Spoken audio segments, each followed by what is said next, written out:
বিশ্বের সবচেয়ে শক্তিশালী পাসপোর্ট সূচক প্রকাশ করেছে লন্ডন ভিত্তিক প্রতিষ্ঠান হেনলি অ্যান্ড পার্টনার্স। অক্টোবর মাসের শেষ দিকে এই তালিকা প্রকাশ করা হয়। হেনলি পাসপোর্ট ইন্ডেক্সের নতুন তালিকায় ৯৮ থেকে ২ ধাপ পিছিয়ে ১০০তে অবস্থান করছে বাংলাদেশের পাসপোর্ট, আর বছর ব্যবধানে ৫ ধাপ পিছিয়ে প্রতিবেশী রাষ্ট্র ভারতের পাসপোর্ট অবস্থান করছে ৮৫তম স্থানে।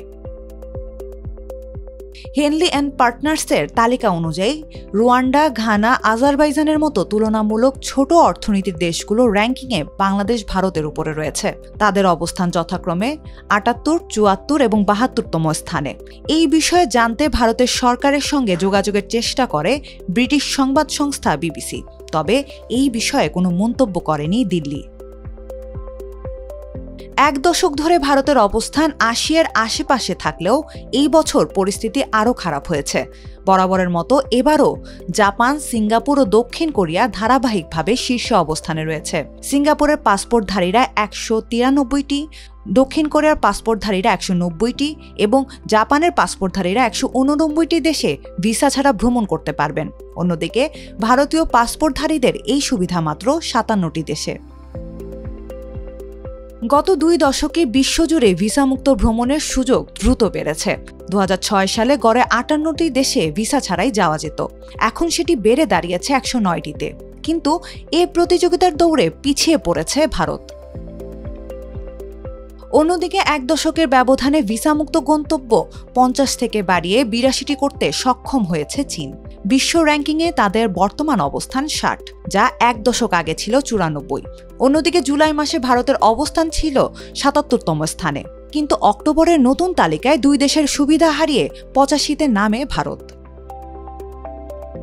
আর্মেনিয়ায় ভারতের সাবেক রাষ্ট্রদূত আচল মালহোত্রা বলেন, একটি দেশের পাসপোর্টের শক্তি শুধু ভিসা চুক্তির উপর নির্ভর করে না।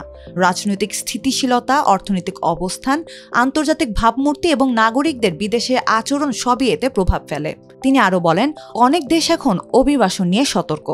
ভারত থেকে বিপুল সংখ্যক মানুষ বিদেশে গিয়ে ভিসার মেয়াদ পেরিয়ে থেকেও যায়, যা ভারতের প্রতি আস্থা কমায়। ১৯৮০-এর দশকে খালিস্তান আন্দোলনের মতো ঘটনাও ভারতের ভাবমূর্তি দুর্বল করেছিল, যার প্রভাব বহু বছর ধরে রয়ে গেছে। এছাড়া পাসপোর্ট নিরাপত্তাও ভারতের জন্য এখন বড় চ্যালেঞ্জ। ২০২৪ সালে দিল্লি পুলিশ জাল পাসপোর্ট ও ভিসা জালিয়াতির অভিযোগে ২ শতাধিক ব্যক্তিকে গ্রেপ্তার করেছে।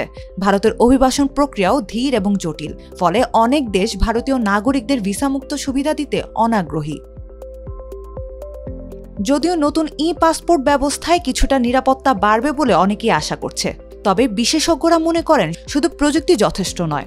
আন্তর্জাতিক সম্পর্ক মজবুত করা, আরও দ্বিপাক্ষিক ভ্রমণ চুক্তি এবং অভিবাসন ব্যবস্থায় আস্থা বাড়ানো, এই ৩ দিকেই এখন সবচেয়ে বেশি মনোযোগ দিতে হবে ভারতকে। তাহলে ভারতীয় পাসপোর্ট আবার শক্ত অবস্থানে ফিরতে পারবে। এদিকে হেনলি পাসপোর্ট ইন্ডেক্সের নতুন তালিকায় বাংলাদেশের অবস্থান এখন ১০০তম। ২০২৪ সালের তালিকায় ছিল ৯৭তে, আর ২০২৫ সালের এপ্রিলে প্রকাশিত সূচকে এই অবস্থান ৯৪ হয়। বর্তমানে বাংলাদেশি নাগরিকরা ৩৮টি দেশে অন অ্যারাইভাল ভিসায় ভ্রমণ করতে পারেন। অর্থাৎ বর্তমানে বিশ্বের দুর্বলতম পাসপোর্টধারী দেশগুলোর একটি বাংলাদেশ। দক্ষিণ এশিয়ার দেশগুলোর মধ্যে নেপাল ও আফগানিস্তানের আগেই অবস্থান করছে বাংলাদেশ।